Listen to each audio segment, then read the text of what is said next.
Hello, Mech Warriors. How's it going?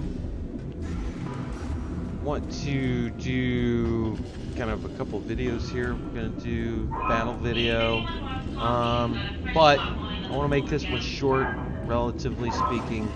And kind of talk a little bit about the meta of BattleTech, RogueTech, especially in this post-update world. So things are changed quite a bit. And what does it mean? So let's dig in a little bit.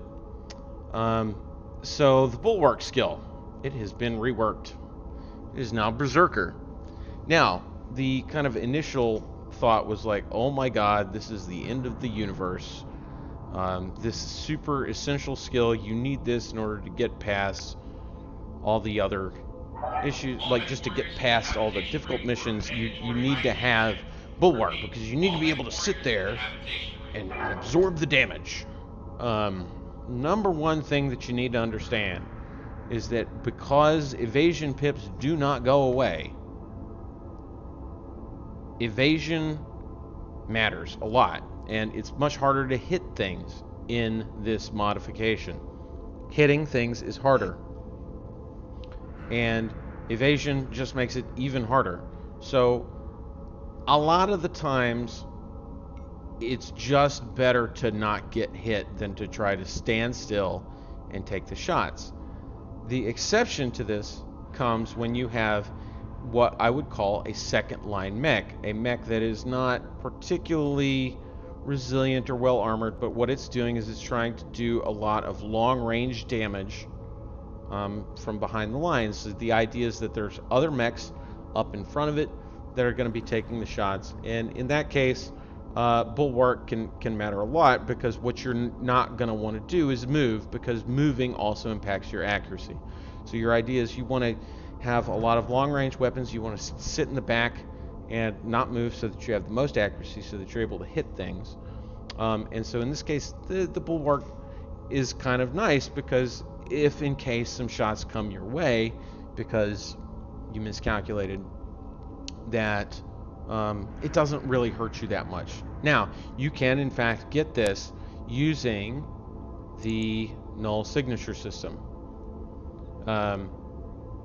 So you get the extra melee damage from Berserker, and you're able to be guarded when that happens. But so let's just talk about the Null signature system here for a hot second. I'll show you kind of an example of what I'm talking about with the second line support mech. So I have this one, I call it Sub-Zero. It has targeting computer, has plus TTS, has Rack 5, Ultra Autocannon 5. Now these have been nerfed, these autocannons have been nerfed. We've got some advanced materials to kind of keep it going, but I call it Sub-Zero because this thing is effectively heat neutral. Right? So if you look at this, and this is again updated, so this is fixed relatively speaking in the latest patch, at least with terms of this mouse over. You don't quite get that in terms of this bar, but if you look, heat dissipation 66, alpha strike heat 69, delta 3. So that includes this ER medium laser. For the most part, this mech just stays cool. So if you're in like a desert biome or whatever, you can just kind of sit there and shoot your guns. It actually has quite a bit of armor, but it's not as heavily armored as some of the other mechs. Now, for this particular mech, putting something like the Null signature system on here might make sense. But even then, it's maybe debatable, right? Like, it's kind of debatable how much that's actually getting you, because as much as you want to try to like absorb shots, I don't know that it's really doing that much for you. So I do have it on this, which I call Hellfire, which is again another kind of second line support mech. This one again has actually quite a bit of armor, but it's just kind of sitting back and shooting off with its ER PPC and PPC plus, tagging things. It's got a couple medium lasers from closer in. Again, like, this is all just kind of like, you got to kind of figure it out. you know, in terms of the heatsink. This one doesn't have the double heatsink advantage because it's got actually quite a few of these regulars. You know, it's again a mix, but again, Bulwark, it doesn't matter that much. Really, what you want to do is you want to be moving. You want to be moving so that you're not actually taking damage. What you get in return is the ability to go in and punch things and then also take damage from around you. And unless they've changed it again, which I don't believe that they have, this gives you the ability to melee and then shoot. That is huge, because a lot of the times what you'll do is you will punch and you will knock them down, and then once they are prone, now you have the ability to do a called shot. And you can go for a headshot, and a lot of times that'll work, but you know, many times you just want to get them out of the game. And they're on the ground, you have the called shot, go for their weak torso area, get them out of the game. So just kind of moving on to a couple of different other points. Advanced materials, these are very expensive, million C-bills.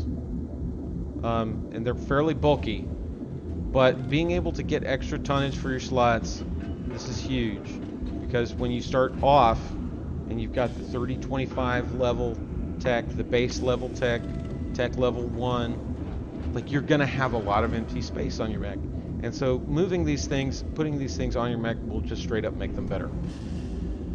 Yes, you are running a risk. You may lose these items. It's okay. If you lose them, it's okay, because by just the virtue of equipping them, you are able to bring so much more weaponry or armor into battle that it is almost, it's always worth it. And if you just lose it, you lose it. It's okay. So one of the things that has truly done well for me is just PPCs. Because of the increased view range and increased sensor range in this game, in this particular modification, you are able to do a lot more long-range direct fire engagements. And PPCs are some of the most accurate long-range weapons, direct fire damage weapons that you can use. And if you can get these triple plus or double plus models, they're just outstanding. And so if you are willing to use sufficient heat sinks, what you can do is you can basically set yourself up into a situation where you can fire 2 PPCs and be either heat neutral or almost heat neutral every turn. And so what that means is you're just able to lay down a consistent, steady stream of fire while your light or medium mechs are jumping around, moving downfield. They're drawing fire, they're lighting up targets, and then from behind, these mechs are able to fire downrange. Now, they don't all have to be second line support mechs. You can, in fact, move in, and once you're kind of at a closer range, you're able to engage things like medium lasers. Now, why would you still continue to have things like medium lasers, or especially medium pulse lasers, in this type of situation? Well, they help you when you're close in and you need to take off a turn to cool down, because you switch off to your medium lasers, you're not using your full PPCs. This lets you get your heat back down. In certain situations, you just alpha strike and just do a boatload of damage. But the medium lasers are good because when an enemy is prone, of course, you're still trying to get knockdowns, even though knockdowns are very different to get in this modification. When you're able to get those knockdowns, you're just able to you have a very good 2-hit. And so the idea of range and everything just matters less. So you're able to concentrate your fire and really kind of carve them up. So one of the things that's maybe a little bit unusual that I found actually works really well here is the Streak SRM4, because there's actually a lot of times where this just does, even though this doesn't seem very efficient, it's able to hit at such a higher rate than regular lasers do, because of the accuracy and evasion bonuses. Same thing with medium pulse lasers. Now, medium pulse lasers, hard to get, not easy to find, but if you go and you grind faction rep with the Lyrans, they will start to sell you these things in their stores. And yeah, they're not cheap at all, but just a few of them are worth every penny, assuming that you are able to be judicious with your mechs and you're not just getting out there getting crazy, getting parts knocked off. You're able to keep these things around. I mean, yeah, you will lose some of them from time to time, but the accuracy bonuses are very useful. Very useful, especially for taking out some of the medium and heavy mechs, which are still able to move at a high evasion rating, right? Where you're just kind of struggling to even hit them, and they have quite a bit of armor. Just being able to whittle off some of that, very effective. It also matters a lot on your highly mobile mechs, which are kind of jumping around. So this is one of my builds. It has a large pulse laser. It jumps around a lot. What does that mean? So a lot of times it's not using all the weapons. We have some machine guns and ER medium lasers for kind of like medium and close range work, but and as well as the SSRM6. But the large pulse laser, what this means is you can kind of jump and snipe. It's not as good range as the PPC, but because you have this accuracy bonus and everything, what this means is you're able to just stay highly mobile and just plink, plink, plink, plink. And this adds up. It adds up quite a bit over time. Large pulse lasers are good. Large lasers are much better than they are in the vanilla campaign in RogueTech. But large pulse lasers are outstanding. A lot of the times you will go into a match and you will see this, and you will be targeting something, and your just chances to hit will be much greater. One of the statements that I made in a previous video, which was somewhat misunderstood, was that I had an ER large laser and a large pulse laser, and I was targeting something, and I said it was 50% better. The thing that was not understood about that was I was targeting a fairly far off mech. The large pulse laser had a 74% chance to hit, and the ER large laser had a 50% chance to hit. So 50% of 50 would be 25%. 50% plus 25% would be 75%, i.e. 74%.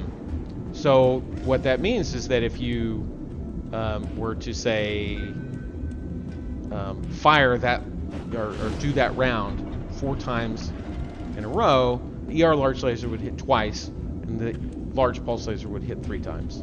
So this is just straight up a statistical advantage. It's going to be very good for you if you want to use that. Just kind of moving on here. I've had a bit of a change of heart. I haven't really demonstrated this as much on video, but around the partial wing system. So doing these super jumpy mechs, you can really fly across the map in a mech like this, and this thing is just, it has a tremendous amount of survivability, because you're jumping so much that everything has a hard time hitting you. You combine that with something like an electronic warfare system, and man, this thing is just hard to hit. Now, yeah, we've got some advanced materials in here. Throwing a couple of this into the legs. Not a lot in the way of heat sinks, right? Like, we really only have the one heat sink. Okay. Well, you know, I mean, and maybe this build would be better dropping one of the medium lasers and dropping some of the TSMs to fit in an extra double heat sink. No, it's not super heat efficient, but really kind of what you want to do is you want to jump in, get your sight, allow your teammates to kind of focus in. Maybe you fire one weapon, maybe you don't, but a lot of times you'll jump in, you'll brace. You will be able to tank very hard like this, because not a lot will hit you, and what does hit you, not going to do much, because look at this, we've got all this armor, there's all this armor in the rear. You're able to just kind of jump into the midst of everything, let them shoot you, you're braced, whatever, you dump all of your heat, and then the next round you're able to really unload with everything. And if you really need to, again, because you're jumping around, these pulse lasers do a fantastic job. So, and also, of course, TSM, this is something that you want. It costs you nothing. These are 1 slot, 0 tonnage. You will just kind of accumulate a bunch of them over time. And it's +3, +2% sprint speed. You dump 6 of these on there, and you're looking at a significant boost to both your sprint speed and your punch power. This is free. Just pick these up whenever you can. Wouldn't prioritize them too much. I think what you want to definitely prioritize in the beginning, for sure, is double heat sinks, almost over everything. You do want to get mechs, but in a lot of cases, I think that you want to prioritize double heat sinks over everything else, because double heat sinks are really the best thing that you can get in the game, because of the heat efficiency that it gives you. And now that the change is in the RogueTech mod such that chassis that are only fielding double heat sinks get base double heat sinks. So what that means is that when you are able to outfit a mech such that it is only using, say, 1 or 2 double heat sinks, you're actually getting a much better amount of heat dissipation. You can just use that to load more weaponry and be more efficient in general. I'm just going to touch on 2 more topics here that may be known to people or not known to people. Missiles. Missiles are not that bad. SRMs, of course, good. But LRMs kind of get a bad rep because they suck in the beginning. When you start off, they are just awful. But they start to get decent hit ratios as you get up, and one of the ways that you can help is, of course, by getting a targeting computer, but you can also get something like this i3 F100. Now you might be wondering, how do I get one of these? Well, you can salvage them sometimes, but with pretty much any faction, once you get up to 35, you want to get up to 35 on your factions. Pretty much any of them, you can then buy this thing. And don't be afraid to buy things in the store, because if you do this, this is +2 accuracy. You can buy that with one of these TTSs that you pick up. Like, you're able to actually land quite a bit of indirect fire on mechs, and especially in those missions, like in the latest video that I posted, when the enemies don't have that much armor, you can actually start really knocking pieces of them off and doing serious damage. Indirectly. Now, it's not as broken as it is in the vanilla campaign, but it is actually still powerful. So don't neglect this. Once you get kind of these pieces together, you can actually start to put together mechs that do some serious indirect firepower. And, you know, of course, keep stuff up so that you can do damage close in. That's fine. This mech is almost really too heat efficient. Because, I mean, you take a look at it and it's like, oh, 90 heat dissipation, Alpha Strike 99. Again, this is one that I like to use in kind of the less heat-friendly environments, or, you know, just kind of in general. This is a solid mech because this many SRMs and stuff, you're dealing quite a bit of damage overall. So don't dismiss missiles completely. Just wait. There will come a time. Understand that the terrible indirect fire rates that you're seeing early on, they suck. Again, once you get a pilot that also has tactics, you get indirect fire bonuses. So, like, all this stuff starts to stack, and instead of having, you know, these 16 or 20% hit percentages with your LRMs, they start to get up to 60-70%.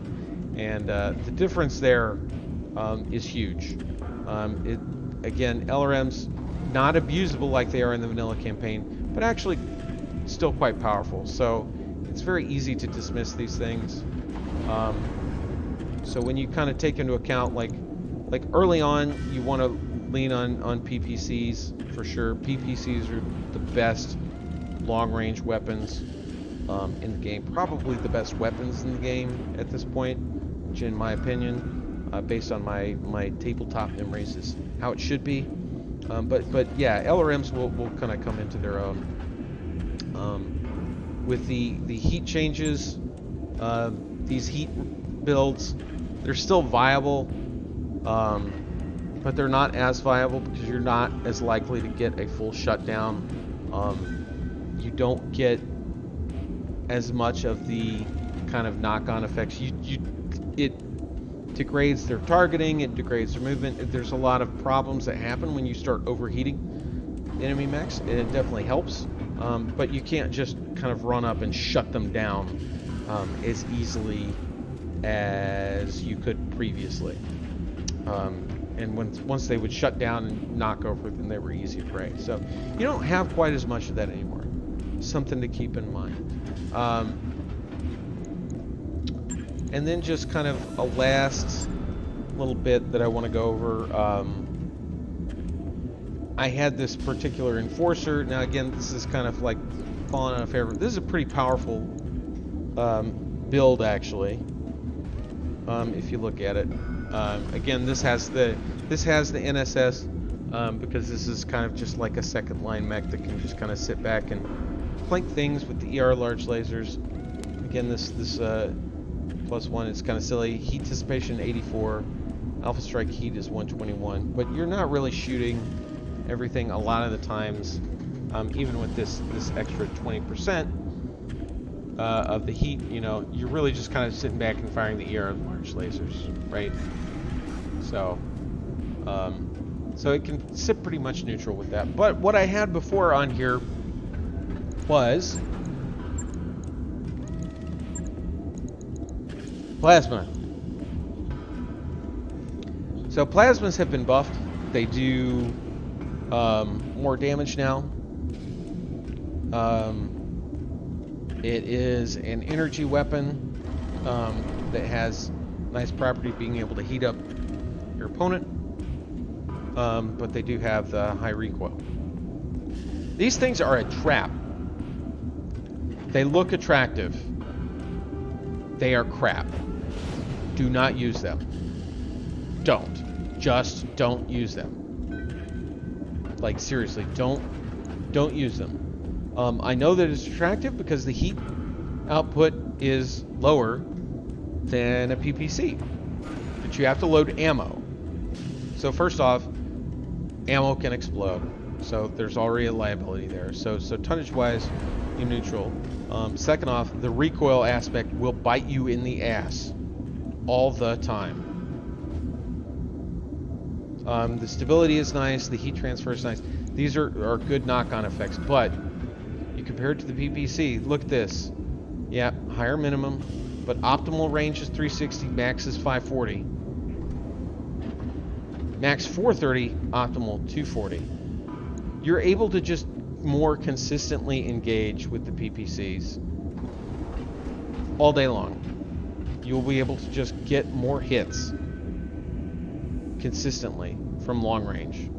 And when you're not in long range, you know, that's when you kind of switch to the other weapons anyway. Because this thing has a minimum too. The idea that something has an optimal range of 240 and a minimum of 45 is really honestly silly. It's really honestly silly because if you look at something like a large pulse laser or even just a regular large laser, they both have better optimal ranges and no minimum. So even though there's a lot of extra things that come with using these plasma weapons, I think it's just a dead end. I don't think you're really getting very much out of using plasma. And I think that pretty much any build that's using plasma could be better off not using it. Now, from a lore perspective, it's a very interesting piece of kit as far as the compelling special goes. They can definitely hurt when you see them on the enemies, and you should prioritize that, but just understand that I think pretty much any build that you have out there where you're putting plasmas on, you're going to be better off putting a mix of regular PPCs or you know, even just something like a you know, a light PPC if you just want to put on a little bit of long range damage, and then just, you know, throw on more heat sinks and go for higher accuracy weapons like the medium pulse lasers, etc. Because this recoil, this extra recoil, will kick your butt.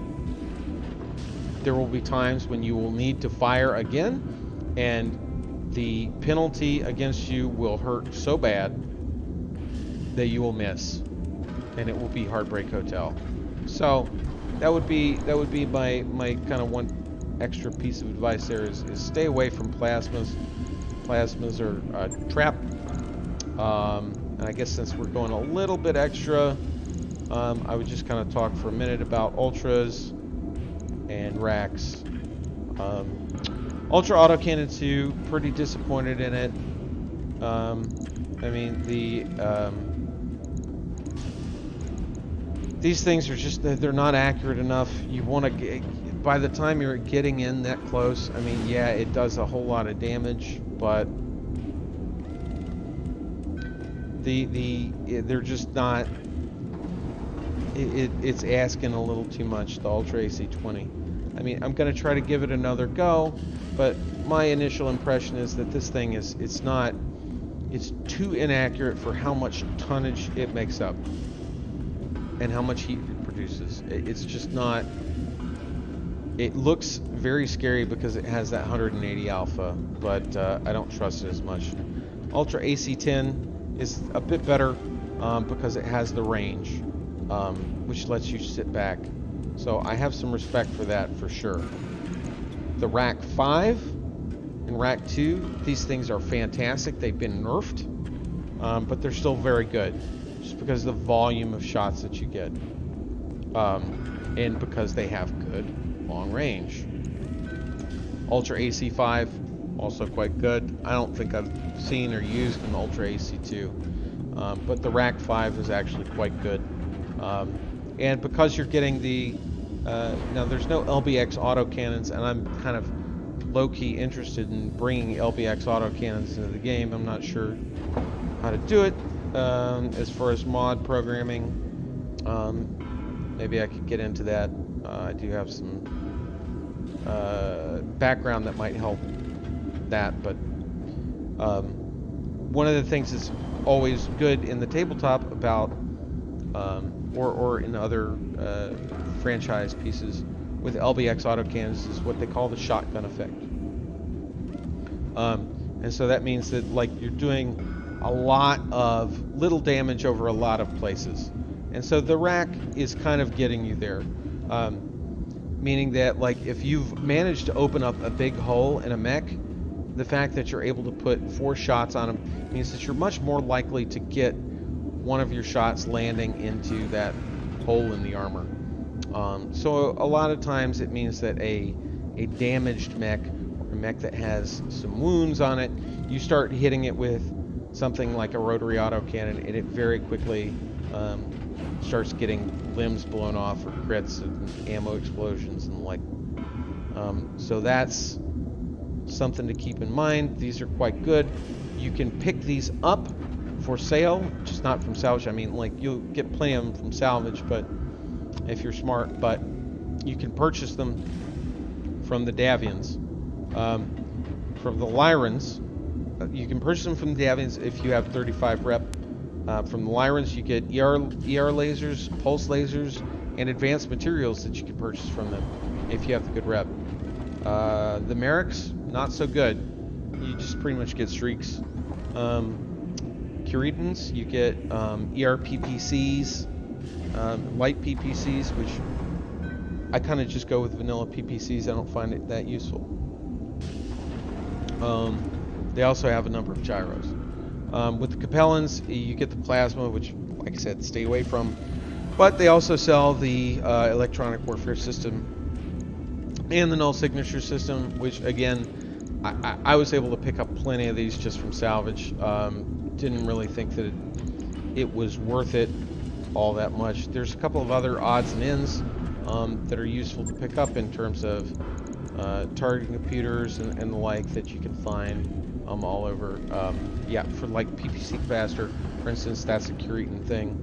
But I was able to pick up enough of those. But just kind of in general, know that grinding rep faction is good. You want to kind of stay into the areas of the inner sphere where you can not be in conflict necessarily. I mean, to the extent that you can. Like if you're taking a mission from one house, not to be against another house. The reason for that is because you just want to grind that rep so that you can spend your C-bills on stuff. Like I've spent a lot of C-bills on gear, and that's paid off quite a bit. Don't be afraid to spend C-bills on gear. Anyway, that's just kind of like my quick rundown on some of the build meta and changes. I welcome any questions that you might have, any feedback, other information, whatever. Hit me up, let me know.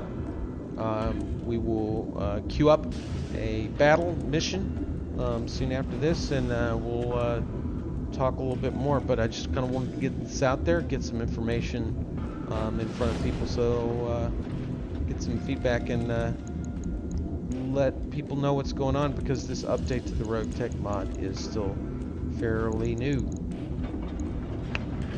I will see you all soon on the battlefield, neck warriors. Peace out.